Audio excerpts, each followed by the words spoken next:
అధికారంలోకి వచ్చిన జగన్మోహన్ రెడ్డి గారు పోలవరం ప్రాజెక్టుని మళ్ళీ రివర్స్ టెండరింగ్ అంటూ మొదలుపెట్టి 55,000 కోట్ల రూపాయలకు దాన్ని ప్రాజెక్టు కాస్ట్ను పెంచారు. తీరా చూస్తే ఏ పని జరగలేదు. ఇప్పటికైనా చంద్రబాబు గారు చెప్తున్న మాట ఏమిటి అంటే 75% పనులు మా హయాంలోనే పూర్తయ్యాయి, 25% పనులు మిగులున్నాయి, నేను పూర్తి చేస్తాను అని చెప్పడం జరిగింది మొన్న చంద్రబాబు గారు. చంద్రబాబు గారిని కాంగ్రెస్ పార్టీ ప్రశ్నిస్తుంది. మరి 25% పనులు మాత్రమే మిగులుంటే 4 సంవత్సరాలు పడుతుంది అని మీరు ఎందుకు చెప్పారో చంద్రబాబు గారు సమాధానం చెప్పాలి. పోలవరం ప్రాజెక్టు మీద ప్రజలకు క్లారిటీ లేదు కాబట్టి పోలవరం ప్రాజెక్టు మీద ఒక వైట్ పేపర్ మీరు రిలీజ్ చేయండి. దాంట్లో అసలు పోలవరం పరిస్థితి ఏమిటి, దాని డిజైనింగ్ దగ్గర నుంచి మొదలు పెడితే అసలు దాని ప్రస్తుత పరిస్థితి ఏమిటి, మీరున్న 5 సంవత్సరాల అధికారంలో ఉన్నప్పుడు ఏం చేశారు, తర్వాత జగన్మోహన్ రెడ్డి గారు ఏం చేశారు, ఇప్పుడు ఏమి చేయాలి,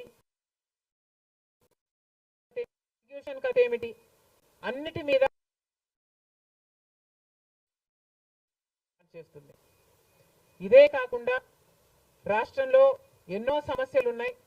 ఏపీ రీఆర్గనైజేషన్ యాక్ట్ లో మనం తెచ్చుకోవాల్సింది, సాధించుకోవాల్సింది ఎన్నో ఉన్నాయి. అవన్నీ కూడా క్యాపిటల్ సిటీ అయితేనేమి, పోర్ట్లు అయితేనేమి, కడపలో స్టీల్ ఫ్యాక్టరీ అయితేనేమి, వీటన్నిటి మీద చంద్రబాబు గారు పని చేయాల్సి ఉంటుంది. మన రాష్ట్రంలో ఎక్కడా లేని విధంగా 50 లక్షల మంది బిడ్డలు ఉద్యోగాలు లేకుండా ఉన్నారు. ఇవన్నీ దృష్టిలో పెట్టుకొని చంద్రబాబు గారు ప్రజలకు ఒక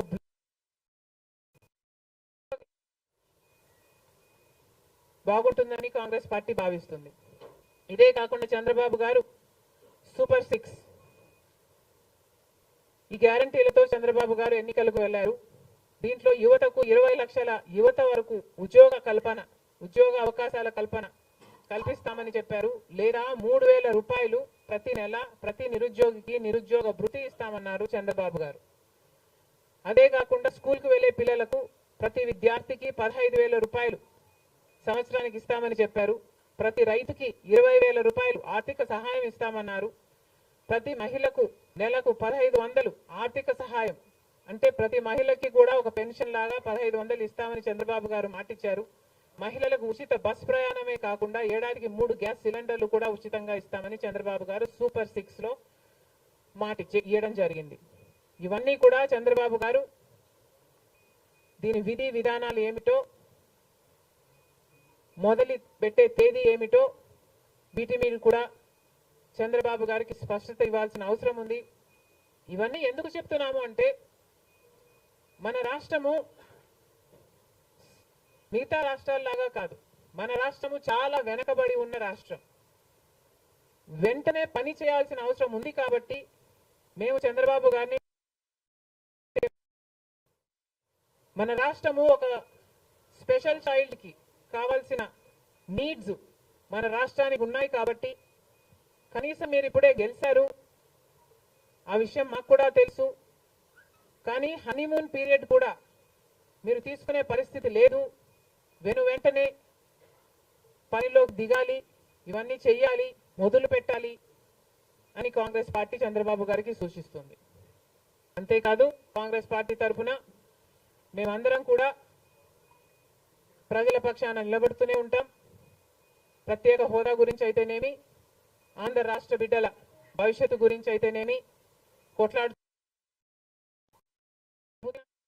వైఫల్యాలను ఎత్తి చూపుతూనే ఉంటాం.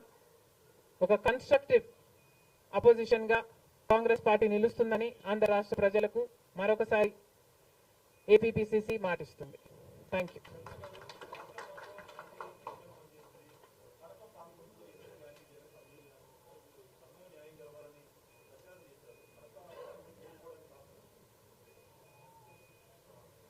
Kadapa situation is a different situation because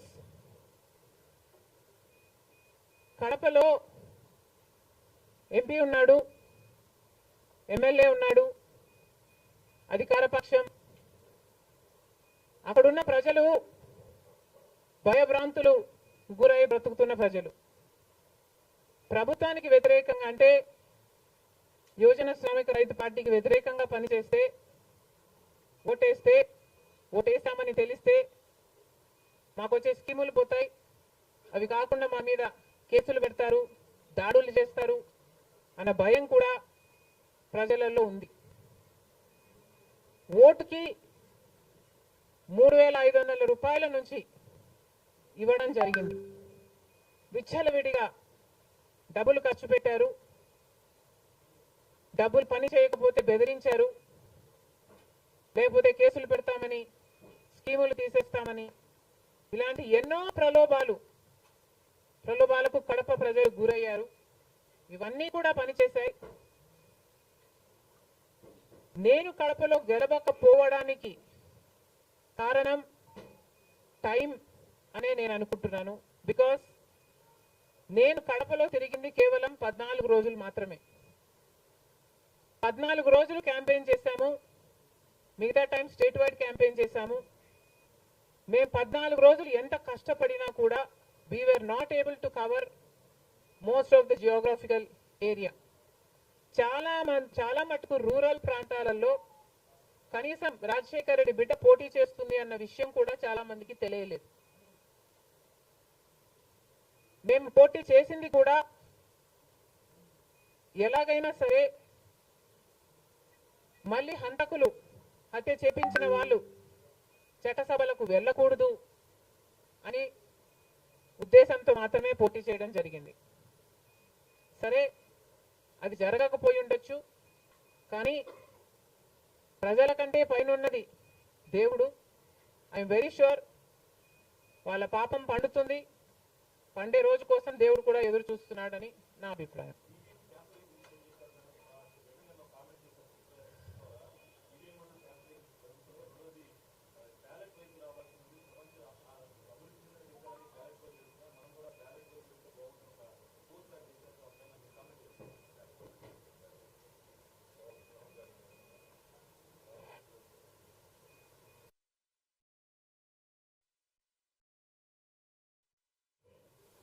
I feel మేధావులు కూర్చొని సుప్రీంకోర్టుతో సహా అందరూ కూర్చొని, ఇది అంత దేశానికి సంబంధించిన విషయం కాబట్టి అందరూ కూర్చొని ఓ నిర్ణయానికి వస్తే దేశ ప్రజలు హర్షిస్తారన్నది నా అభిప్రాయం.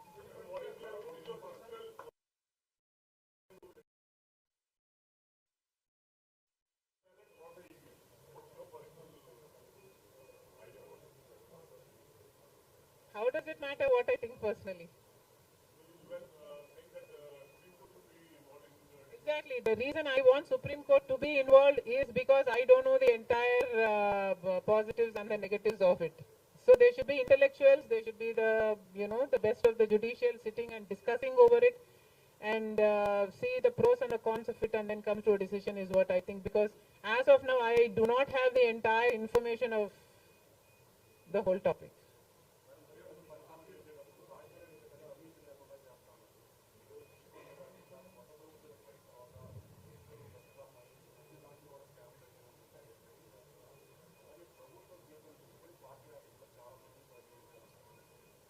ప్రజలు బుద్ధి చెప్పారు కదమ్మా, ఇంకా నేను మాట్లాడడం ఎందుకు.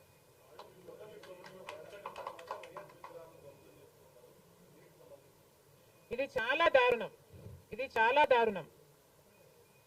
కేవలం ఒక పార్టీ ఓడిపోయింది కాబట్టి రాజశేఖర్ రెడ్డి గారి విగ్రహాలని ధ్వంసం చేయడం అన్నది చాలా దారుణం. రాజశేఖర్ రెడ్డి గారు ఒక మహానాయకుడు, ఆంధ్ర రాష్ట్ర ప్రజలకు నమ్మకంగా సేవ చేసిన నాయకుడు. సేవ చేస్తూనే ప్రజల మధ్యలో నేను ఇంకా ఎంతో చేయాలి, సాధించాలి అని రచ్చబండకని బయలుదేరి వెళ్ళి చనిపోయిన నాయకుడు రాజశేఖర్ రెడ్డి గారు.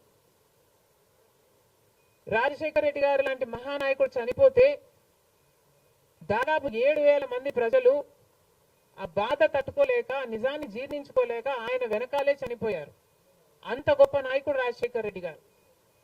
ఒకసారి ఏం చేస్తున్నాము అని ఇలాంటి వాళ్ళు ఆలోచన చేసుకోవాలి. చనిపోయిన వాళ్లకు కూడా రాజకీయాలు ఆపాదించడం ధర్మం కాదు. చనిపోయిన వాళ్లకు కూడా గెలుపు ఓటములు ఆపాదించడం న్యాయం కాదు. మరొక్కసారి చెప్తున్నాం, రాజశేఖర్ రెడ్డి గారు మీకు చేసింది ఏమీ లేదు.